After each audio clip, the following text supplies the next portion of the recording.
either way. Bitch, I'm fly either way. I ain't got nothing to say. Bitch, I'm fly either way. This is Two Things to Be True. Today we're going to talk about Dillon Gabriel's interview and just the Browns team right now and what I think is going to happen. So stay tuned. Make sure you guys like, comment, subscribe. Let's get into it. It's just part of it.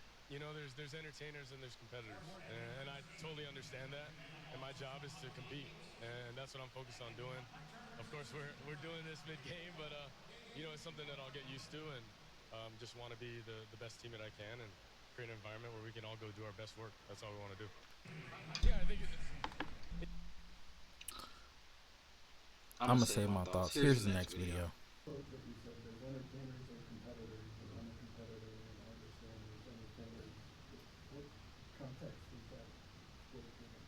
You know, all you in this room are entertainers, and you have a job to do, and I respect it, right? And I'm a competitor, so I have a job to do as well. And I think, you know, just understanding that, that's how I've lived by, and I've said that multiple times. So definitely not a new quote, but something that I've definitely said. So you were referring to media as the entertainer? Yeah, I just said that.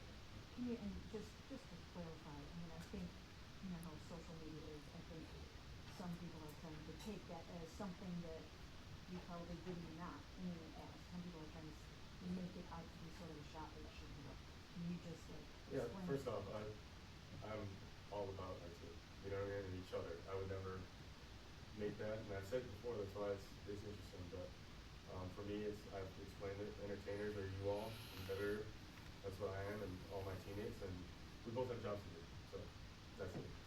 There's a quote that you said. Dillon. Right.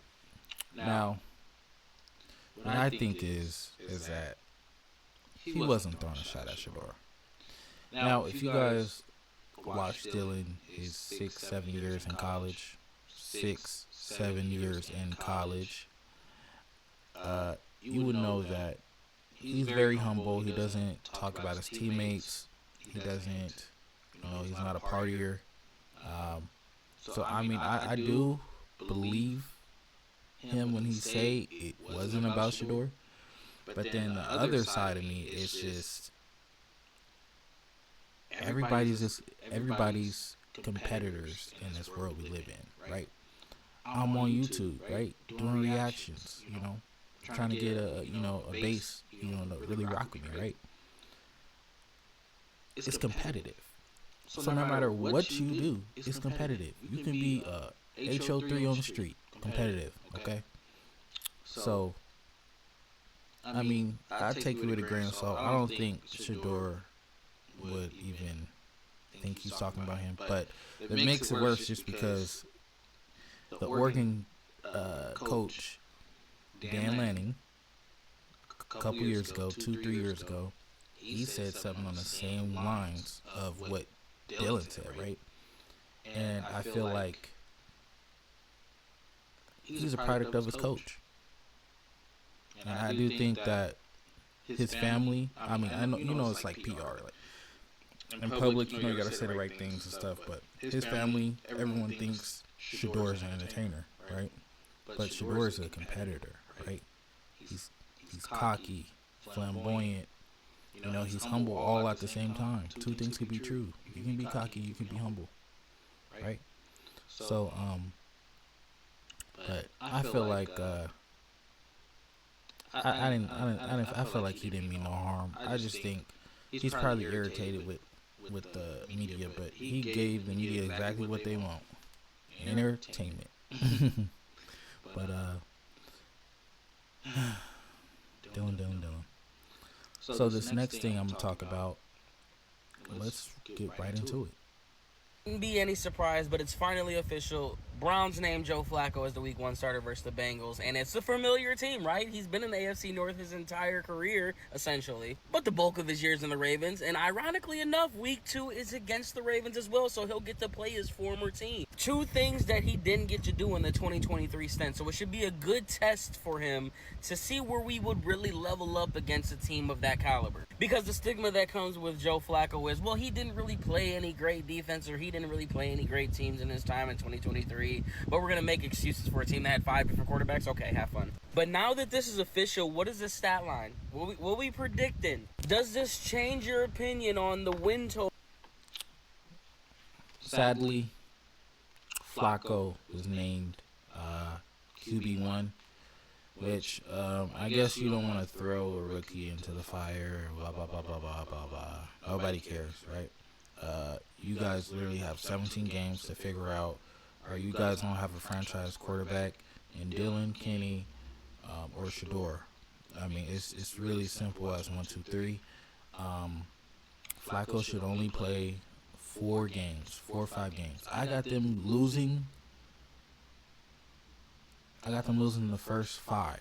All right, so Week 1 they play the Bengals in Cleveland, right? Now, this is a winnable game, I think, because Cleveland Browns for sure, top 4 defense, right? So it's going to be hard on Bengals, to really like sling it, and I would say the Bengals offensive line isn't that good. So this is a winnable game, right? Even though it's Joe Burrow and them guys, right? But I got Bengals winning, right? If you can't put over 30 up on the scoreboard, against the Bengals, you're probably going to lose. They play the Ravens, loss. They play Green Bay. That's another winnable game, right? But I don't have Cleveland winning. You got the Lions, loss. You got the Vikings. I mean, that's a winnable game. You got JJ. So I can say they might be 1-4. But so guess what? That means it's time for the next quarterback to come in. We need Dillon or Shedeur. I don't even think about Kenny Pickett. There's no way you're going to play Kenny Pickett and then get to Shedeur playing at all. You might as well just let Shedeur go. Dillon, make him start week 7, right? Or week 6, week 7. Well, no one's going to start a rookie away at Steelers. That's not happening. So I say week 7, start Dillon at home. Play the Dolphins. That's going to be a loss. They're going to play the Patriots. That's going to be a loss. And then I feel like if he loses against the Jets, he's out of there. And then insert Shedeur, right? I think Shedeur's debut is going to be against rather the Raiders or the Ravens. Or Shedeur just might get the last back half. He might get the last 6 or 5, right? He might get the start at playing against Tennessee Titans. We'll see. I don't know how they're going to work it, but they need to do something. I really think it should be Dillon and Shedeur that's taking most of the snaps this season. It could be good. It could be bad. 2 things could be true. I'm out.